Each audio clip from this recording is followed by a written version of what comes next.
আসসালামু আলাইকুম ওয়া রাহমাতুল্লাহ। আলহামদুলিল্লাহি ওয়াহদা ওয়াসসালাতু ওয়াসসালামু আলা মান লা নাবিয়্যা বা'দা। ফাউযু বিল্লাহি মিনাশ শাইতানির রাজীম। বিসমিল্লাহির রহমানির রহিম।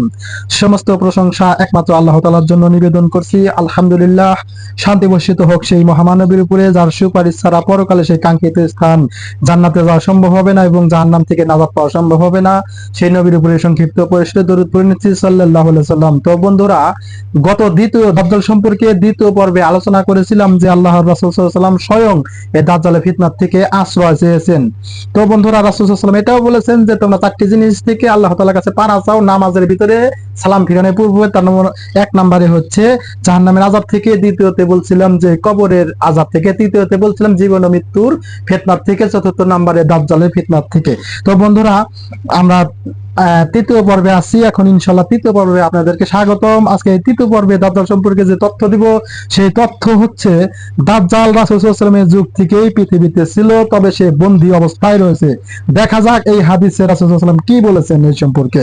তো বন্ধুরা, হাদিসটি ফাতেমা বিনতে কাইস রাদিয়াল্লাহু আনহা হতে বর্ণিত। তিনি বলেন, রাসূল সাল্লাল্লাহু আলাইহি ওয়াসাল্লাম কোন এক সম্প্রদায় কোন এক সময়, অর্থাৎ রাসূল সাল্লাল্লাহু আলাইহি ওয়াসাল্লাম কোন এক সময় মিম্বারে উঠে হাসতে হাসতে বললেন, আমাকে তামিম আদ-দারী একটি খবর শুনিয়েছে, আমি তাতে সন্তুষ্ট হয়েছি এবং আমি তোমাদেরকেও তা শোনাতে পছন্দ করি। রাসূল সাল্লাল্লাহু আলাইহি ওয়াসাল্লাম বললেন, মিম্বারে উঠে যে খুতবা দেওয়া হয় শুক্রবারে মসজিদে, সেই মিম্বারে উঠে রাসূল সাল্লাল্লাহু আলাইহি ওয়াসাল্লাম হাসতে হাসতে বললেন, আমাকে তামিম আদ-দারী একটি খবর শুনিয়েছে, তাতে আমি সন্তুষ্ট এবং তোমাদেরকেও সেই খবরটি শোনাতে আমি পছন্দ করছি।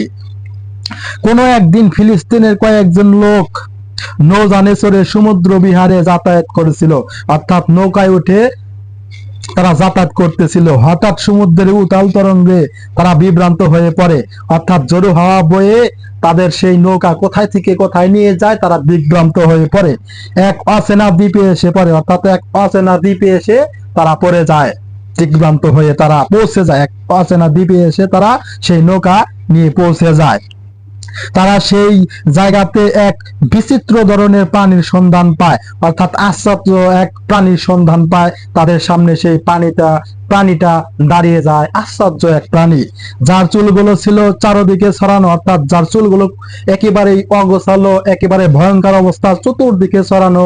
সে তার কোন দিকে মুখ, তার কোন দিকে পিছন, এটা বোঝা যাচ্ছিল না। তারা প্রশ্ন করলো সেই আশ্চর্য প্রাণীকে, সেই ব্যক্তিকে, যে ব্যক্তির ভয়াবহ অবস্থা, যে ব্যক্তির চুলগুলো চতুর্মুখে খুব ভয়ানক অবস্থা দেখাচ্ছিল তাকে। তখন তাকে বলা হলো, তারা জিজ্ঞাসা করলো সেই নৌকা থেকে নেমে, যাকে দেখলো ভয়ঙ্কর অবস্থায়, তাকে বলল, তুমি কে? সে উত্তর দিল, আমি জাসাসা, অর্থাৎ অনুসন্ধানকারী। সেই ব্যক্তি উত্তর দিল, যখন বলা হলো, তারা বলল, তুমি কে?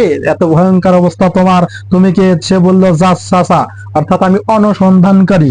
তারা বলল, তুমি আমাদেরকে কিছু অনুসন্ধান দাও, যেহেতু তুমি অনুসন্ধানকারী, তাহলে আমাদেরকে কিছু অনুসন্ধান দাও। সে বলল, আমি তোমাদেরকে কিছু বলবো না এবং তোমাদের নিকটে কিছু জানতেও চাইবো না, অর্থাৎ তিনি বললেন, তোমাদের কাছে আমি কিছু বলবেও না এবং তোমাদের কাছে কিছু জানতেও চাইবো না, বরং তোমরা এই জনপদের শেষ সীমানায় পৌঁছে যাও। অর্থাৎ তিনি বললেন যে এই জনপদে, এই যে তোমরা এই অচেনা দ্বীপে এসে পৌঁছে গেছো, এই অচেনা এই দ্বীপের শেষ প্রান্তে পৌঁছে যাও। সে বলল, সেই স্থানে এমন একজন লোক আছে, অর্থাৎ সে বলছে যে অচেনা এই দ্বীপে পৌঁছেছো, ওই শেষ প্রান্তে চলে যাও, ওই শেষ প্রান্তে একজন ব্যক্তি আছে, সে তোমাদেরকে কিছু বলবে, অর্থাৎ সেই তোমাদেরকে কিছু বলবে, আমি বলবো না, এবং তোমাদের নিকটে কিছু জানার ইচ্ছা পোষণ করবে, সেই তোমাদেরকে কিছু বলবে, তোমাদের কাছে জানার ইচ্ছাও পোষণ করবে। তারপর আমরা গ্রামের শেষ সীমানা, অর্থাৎ ওই দ্বীপের শেষ সীমানায় পৌঁছে দেখলাম একটি লোক শিকলে বাঁধা আছে, অর্থাৎ একটি লোক, খুব ভয়ঙ্কর বিশাল আকৃতির লোক, তাকে শিকল দিয়ে বাঁধা রয়েছে, খুব কঠিন ও খুব জটিল ভাবে তাকে শিকল দিয়ে আবদ্ধ করা হয়েছে। সে আমাদের বলল, তোমরা সিরিয়ার জুগার নামক স্থানের ঝর্ণার খবর বলো। অর্থাৎ তার সাথে দেখা হলেই সেই ভয়ঙ্কর লোকটি, যে খুব বিশাল এক লম্বা ব্যক্তি, তাকে শিকল দিয়ে বাঁধা হয়েছিল, সেই ব্যক্তির সাথে দেখা হতে হতেই তিনি সাথে সাথে বলে উঠলেন যে সিরিয়ার জুগার নামক স্থানের ঝর্ণার খবর বলো। তাদেরকে বলল সেই ব্যক্তিটি। তখন আমরা বললাম, অর্থাৎ সেই ব্যক্তিরা বলল, আমরা বললাম, তা পানিপূর্ণ এবং এখনো সবেগে পানি প্রবাহিত হচ্ছে, অর্থাৎ বললেন যে তুমি যেটার কথা বললাও সেটা এখনো পানি পরিপূর্ণ, সবেগে সেখান দিয়ে ঝর্ণা বা পানি প্রবাহিত হচ্ছে। সে বলল, বুহাইরা তাবারিয়া উপসাগর এর কি সংবাদ তা আমাকে বলো। তাবারিয়া উপসাগর এর কি সংবাদ তুমি আমাদেরকে বলো। আমরা বললাম, তাও পানিপূর্ণ, অর্থাৎ তাও পানি পরিপূর্ণ এবং তা হতে সবেগে পানি প্রবাহিত হচ্ছে। সেটাও পানিপূর্ণ, তুমি যেটা জানতে চেয়েছো আগেরটা, সেটাও পানিপূর্ণ, তার থেকে পানি প্রবাহিত হচ্ছে, এটাও এই একই অবস্থা। সে আবার বলল, জর্দান ও ফিলিস্তিনের মধ্যবর্তী জায়গায় অবস্থিত বাইসান নামক খেজুর বাগানের খবর বলো। তখন সে বলল, তাতে কি ফল উৎপন্ন হয়। আমরা বললাম, হ্যাঁ হয়। সে আবার প্রশ্ন করলো, নাবি প্রসঙ্গে বলো, নবী প্রসঙ্গে বলো, নবী শেষ নবীর কি আগমন হয়েছে। ওই ব্যক্তি বলছে যাকে শিকল দিয়ে বাঁধা হয়েছে, তো শেষ নবী কি আগমন হয়েছে, শেষ নবীর কি আগমন তোমাদের সম্মুখে হয়েছে, প্রকাশ পেয়েছে, তিনি কি প্রেরিত হয়েছে। আমরা বললাম হ্যাঁ। সে বলল, তার নিকটে জনগণ কি ভিড়ছে। কেমন তার নিকটে জনগণ ভিড়ছে। তখন তখন আমরা বললাম খুবই দ্রুত বর্ণনাকারী বলেন। এই কথা শুনে সে সে এমন এক লাফ দিল যে শেকল প্রায় ছিন্ন করে ফেলেছিল। অর্থাৎ যখন সে কয়েকটি প্রশ্ন করেছে, তার মধ্যে শেষ প্রশ্নটা ছিল যে তোমাদের মাঝে কি শেষ নবীর আগমন হয়েছে। তখন তারা উত্তর দিল যে হ্যাঁ, শেষ নবীর আগমন হয়েছে। তখন এই কথা শুনে আবার আরেকটি কথা বলছিল যে শেষ নবীর কাছে মানে মানুষজন কি পৌঁছাচ্ছে, তার কাছে কি ভিড়ছে লোকজন।